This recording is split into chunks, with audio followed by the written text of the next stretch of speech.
आता मी आज मेंढीपालनातली एक म्हणजे रिॲलिटी सांगतो. आम्ही दोघंही व्हिडिओ बनवतो. माझ्यापेक्षा ती जास्त व्हिडिओ बनवते, मी कमी बनवतो. तर रिॲलिटी काय असते ती थोडीफार सांगतो मी तुम्हाला.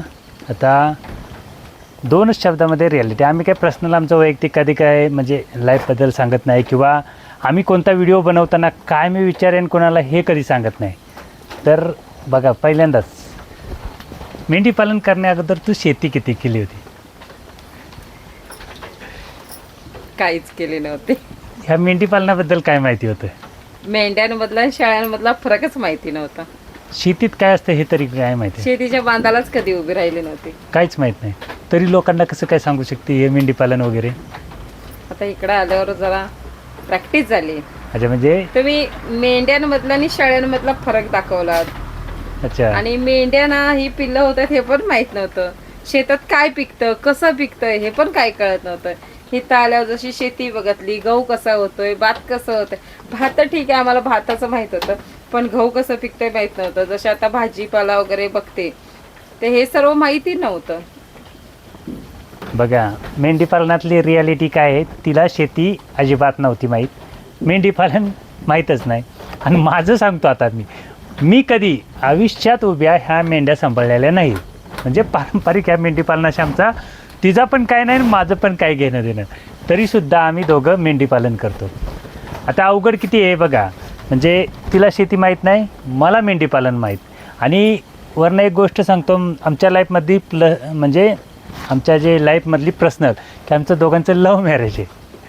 तिलाही शेती माहीत नाही, मलाही मेंढी माहीत नाही, तरीसुद्धा आम्ही मेंढीपालनाचा व्हिडिओ बनवतो. का तर अनुभवाच्या जोरावरती आणि एकमेकांच्या सपोर्टावरती. आता माझ्यापेक्षा 80% काम ती करते. सुरुवात व्हिडिओचे तिने केले, आता मी कुठेतरी आयत्या पिठावरती रेघोट्या मारण्याचं काम चाललं आहे. तर मेंढ्यांसाठी तू कधी असा प्रयोग केला होता का? आता तर दूध काढते मेंढीचं. मला गाईचं दूध काढायचं माहित नव्हतं, आता मी मेंढ्यांचं दूध काढते. येतंय ना? येतंय, जमतंय. म्हणजे बघा, प्रयत्न केला तर सर्व गोष्ट शक्य आहे. गाईचं तर सोडा, आम्ही कधी म्हणजे मी काढलं असेल दूध, पण हिनं कधी गाई किंवा मेंढरं किंवा मेंढ्यांच्या शेजारी जाणं किंवा ही लहान कोकरं उचलून घेणं असला कुठलाच लांबपर्यंतचा संबंध नव्हता. आणि शेतीचा तर हिला तुरी आणि पावटा ह्या 2 गोष्टी सोडल्यात ना, तर शेतात काय पिकतं हेच माहीत नसेल. तर अशा पद्धतीतलं हे मेंढीपालन आहे आणि आम्ही हे मेंढीपालन करतो.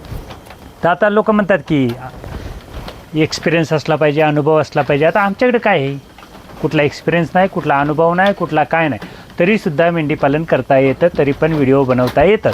फक्त काय आहे ना, 4-5 वर्षे ना बहिरं बनायचं असतं. आता खूप साऱ्या गोष्टी ही मला सांगती, माझ्या डोक्यात राहतात नाही राहतात तो वेगळा प्रश्न आहे. पण जर काय तुम्ही 4-5 वर्ष बहिरे बनवून केला तर हा सक्सेसफुल होतो. आता तर मेंढरांचं चांगलं म्हणजे माझ्यापेक्षा चांगलं माहिती सांगू शकते किंवा सांगते पण. आणि मी कसं आहे नॉर्मल, म्हणजे 80% काम तिने केलं तर 20% मी करतो, त्यातला माझं विषय आहे.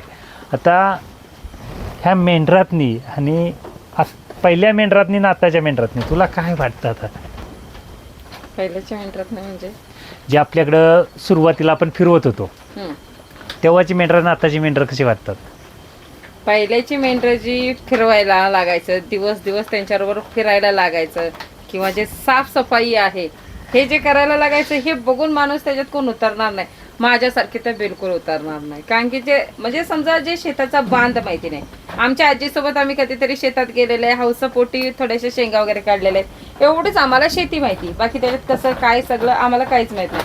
आणि चाललंय मेंढ्यांचं, गुरांचं सुद्धा. गाईचं दूध तेवढं माहित होतं, पण म्हशीचं दूध घट्ट असतं का गाईचं पातळ वगैरे ह्याचा काहीच अर्थ नव्हतं. म्हणजे फक्त दुधाशी लेणं देणं होतं. ते कशाचं असं नाही, काही असं ते घट्ट पातळ ह्याच्यातलं आपल्याला काय माहित नव्हतं.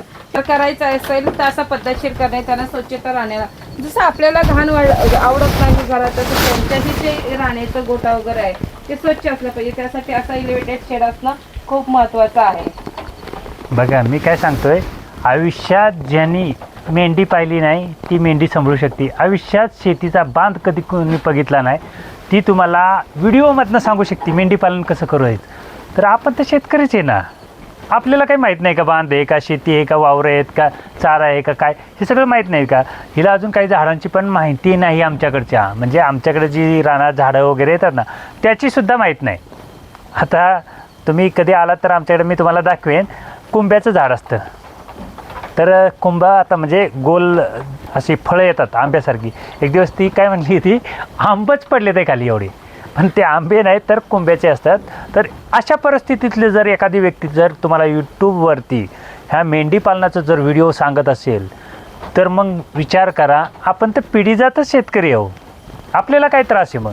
पण आमचं काय झालं की आम्ही त्या गोष्टी पाहिल्या ज्या आमच्या स्वप्नाच्या पलीकडच्या होत्या आणि तिथं आम्ही फसलो. पण आम्ही काय केलं, इथं रियालिटी काय असते ना ही दाखवली, लोकांना त्या पद्धतीनं केलं.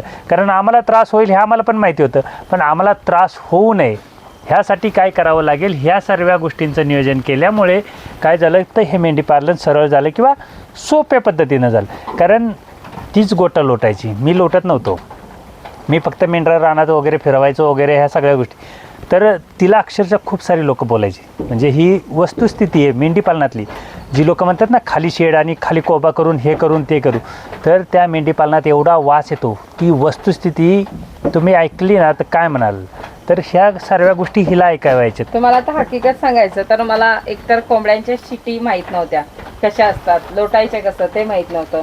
गोटा साफ करणं म्हणजे आजीकडे होत्या थोड्याफार गाया, पण ते तरी आजीच करायची, त्यामुळे तेवढं काही प्रश्न येत नव्हतं. आणि ह्यांच्या लेंड्या असतात की म्हणजे कसं शेण असतं हे माहीत नव्हतं, लोटते वेळी किती ह्यांचा वास येतो हे माहीत नव्हतं. पण एक आहे की त्याच्यात उतरले, आता आवड आहे तर करणं भाग आहे. आणि आवडीपायी ही एक अशी आवड झाली ना, आता मात्र मी सगळ्यांना सांगू शकते की करायचंय तर मेंढी पालन करा, खूप व्यवसाय चांगला आहे. आणि त्याच्यासोबत म्हणजे घरच्यांना त्रास नाही झाला पाहिजे, उलट असं करा की घरच्यांनी आवडीने त्याच्यात उतरलं पाहिजे. भले मग कितीही शिकलेली तुमची बायको असू दे, तिनेही आवडीने शेडवर येऊन ह्यांना चारा पाणी केलं पाहिजे, असं करा. नाहीतर काय होतंय, डेली टाइम आपण झाडू बिडू मारणं ह्याच्यात कोणी इंटरेस्ट धरत नाही, कोणाला रसही नाही त्याच्यात. आता जे माझी परिस्थिती म्हणजे जी आता आमचा शेड वगैरे आहे ह्याच्यामुळे खूप सोपं झालं. अजून वाढवलं तरी काही प्रॉब्लेम येणार नाही आहे, कारण की आता ते एकटीही हँडल करू शकतो मी.